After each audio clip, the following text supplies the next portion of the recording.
Tapos na naman ang taon. Ilang months na lumipas. Ikaw, kamusta ka? Ikaw na nanonood ngayon. Ayos ka lang ba? Minsan, napapaisip tayo. Bakit ganito nangyari sa mundo? Bakit nang ganito nangyari sa buhay mo? Ang daming question na nasa isip. Pero hindi ka namang sagot. Pero, ito ang sasabihin ko sa'yo. Kaya mo na. Kaya mo yan.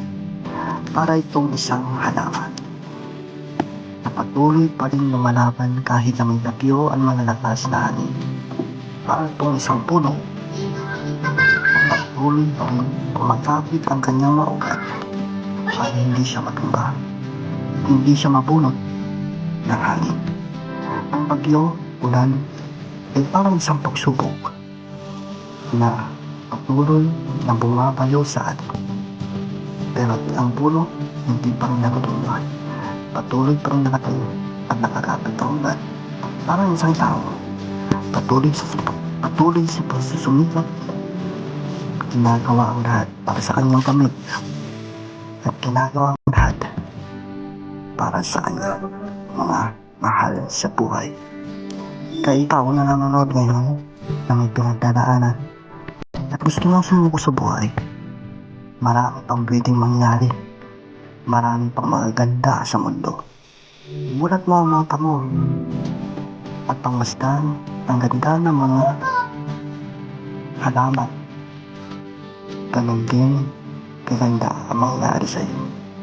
Hindi madali, mahirap man ang buhay, pero patuloy pa rin sa pagkain para ang isang ilog o isang tubig. Kahit na ilang ng mga lubak-lubak na ganyang dadaanan, kahit na ilang pasikot-sikot, patuloy pa rin sa pag-agos. Parang ganon ang tao. Tuloy lang sa agos, tuloy lang sa laban. Kaya natin yan.